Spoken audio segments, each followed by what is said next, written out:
The following is a Simpronto media production. Leaders, real life leaders. Hey guys, this episode is from the Grow and Scale Now Summit, where top entrepreneurs and leaders are going to help you take your business to the next level. To get your free ticket, go to growandscalenow.com. Now to the episode. Hey guys, I'm so excited to introduce our next guest. It's Michael Hyatt, and I actually have his full focus planner here that I love so much that I bought it myself personally. But Michael is just a wizard at how to win at work and how to succeed at life. And he has mentored so many people. And so he is a huge leadership guru. And so we're so excited to have him.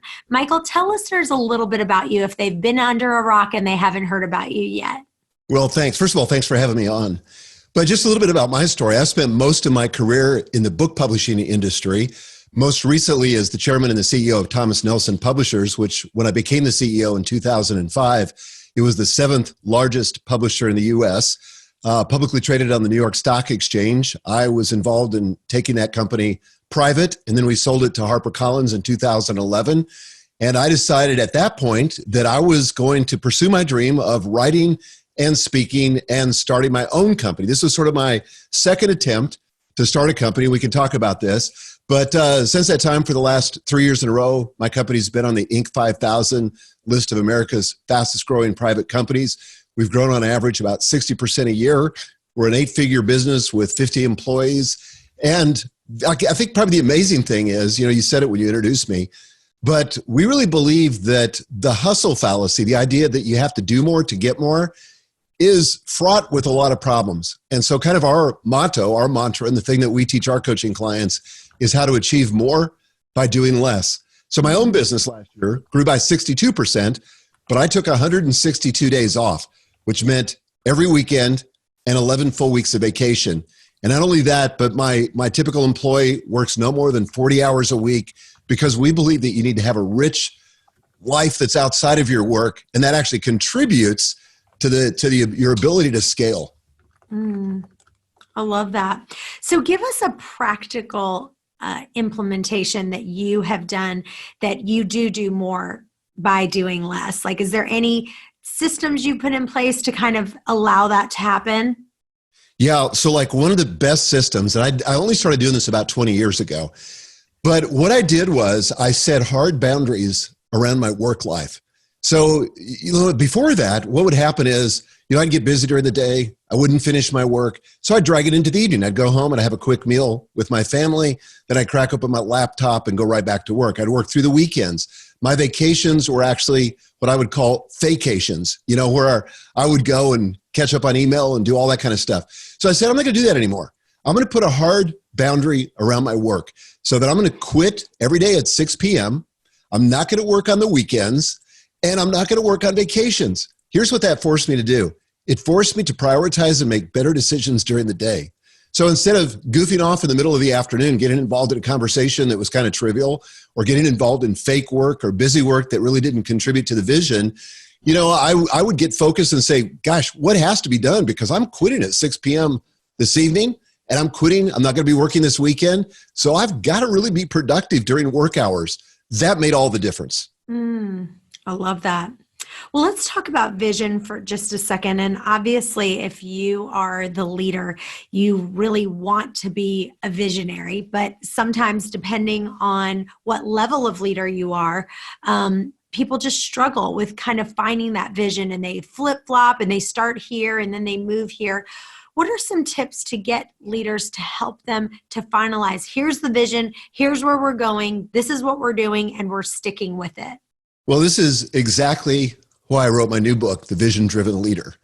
And I feel like vision is the single most important thing you can do as a leader. I learned from Stephen Covey, habit number 2 in the 7 Habits book, begin with the end in mind. And if you don't design the future, if you're not clear about the destination, you're still going to get to the future, but you're going to drift into the future in a reactive sort of way, not designed. And no one ever drifted to a destination they would have chosen. You end up in bad places when you drift. When you have clarity around a vision, where it is that you're taking your business or taking your organization, then all of a sudden you can marshal your resources, focus your attention, really get productive and drive execution. But it all starts with that vision.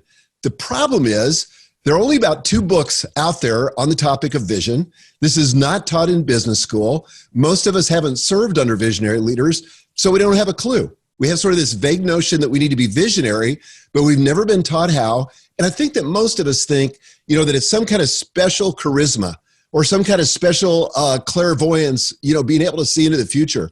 And the reason I wrote The Vision-Driven Leader is I wanted to help mere mortals, people like us, be able to create a vision, an operational vision for their company that would really drive the activity in their company and make them more successful than they ever dreamed. Hey guys, I want to take a minute real quick to tell you about this retreat that I'm putting together. It's going to be just 10 lucky people that I'm going to select, and we are going to stay in a 5-star resort in Miami, and it's going to be pamper time. But the most important thing, I'm going to open up my books. I'm going to show you everything. You're going to leave there with my Word docs. You're going to leave with a USB drive with all the information that I've possibly done, every system in place. A lot of times you go to these conferences, you get all jazzed up, but you don't walk away with anything. You're going to walk away with this retreat with tons of systems. Go to chantelray.com/retreat to learn more. Calling all entrepreneurs, leaders, and business owners. Are you looking to grow and scale your business to help more people, increase your profits, and build the business of your dreams? Then you need to attend the Grow and Scale Now Summit, a free virtual event where you can learn from top leaders and thinkers who have grown and scaled their businesses by the millions. Unlock your potential and discover the secrets to take your business to the next level. Click the link in the show notes to claim your free ticket. Yeah, I love that. And one of my favorite verses is Proverbs 29:18. It says, where there is no vision, the people perish. And I think that's so true. And I remember one time we were launching a new product, and I was talking about we couldn't figure out which product we were going to do. So we started here, and then we moved over here, and then we moved over here, and we were creating different things. And one girl in the meeting got so frustrated, and she's like, well, our vision has changed 3 times now, and this is ridiculous. We need to know which direction we're going. Are we going here? Are we going there? And are we going here? And that is so true, that we just need, as leaders, to be able to kind of dial it in. But talk about that, because I also think that, one of my favorite sayings is that God can steer a moving ship, but he can't do one that's sitting still. And sometimes you do need to go, okay, we start here, which now leads us to here, which now leads us to here. Can you talk about that because you don't want to feel like, oh, I'm a bad leader because now I'm changing the vision here and now I'm changing it here. Yeah, well, absolutely. And I believe in that too. It's much easier to steer a car or a ship that's moving, but it's also easier to drive and get to your destination if you know where you're going, or at least have a rough estimate of where you're going. You may not know all the particulars initially, but let me give you a story. So back in the year 2000, I achieved this lifelong career goal. I became the publisher of one of Thomas Nelson's 14 divisions, Nelson Books. We published adult trade books. And what I didn't realize when I took that job was that out of 14 divisions, that division was dead last in every significant financial metric. So we were actually shrinking. We weren't growing. We had lost money the previous year. Staff morale was terrible. So the CEO came to me and he said, how long is it going to take you to turn this division around? Because it's a drag on the entire company. So honestly, I didn't have a clue, but I pulled a number out of the air and I said, I think it's going to take about 3 years.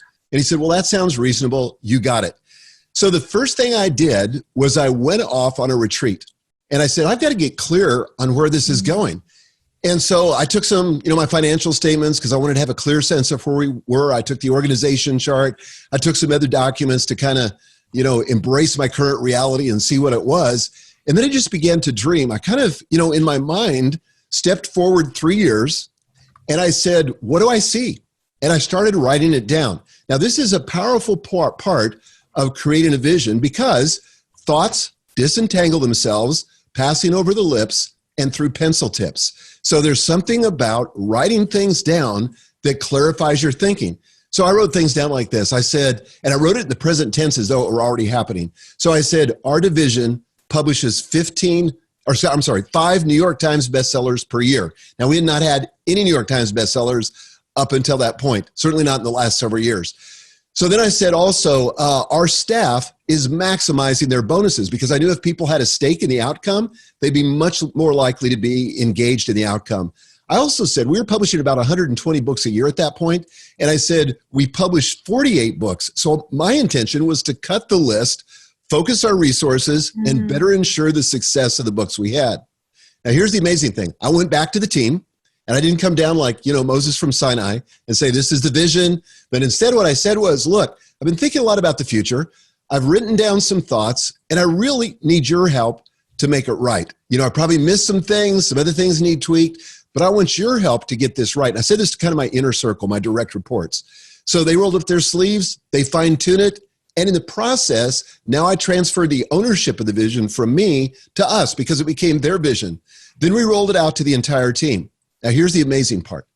It didn't take us 3 years to turn that division around. It took us a year and a half, 18 months. We went from number 14 to number 1 in revenue growth.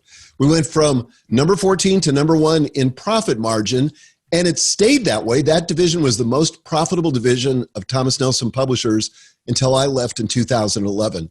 So that's the power of getting clarity about what you want. Hope you enjoyed this episode from the Grow and Scale Now Summit. Again, you can get your free ticket now at growandscalenow.com. Thanks for listening to this episode of Real Life Leadership. If you'd like to get the show notes or access more resources, log on to reallifeleaders.com/podcast to get the show notes from this episode and any other resources we might have mentioned. And also, we'd love to hear from you. Be sure to review or rate this podcast on Apple Podcasts to help spread the word. And if you have any leadership questions you want answered, email podcast@reallifeleaders.com.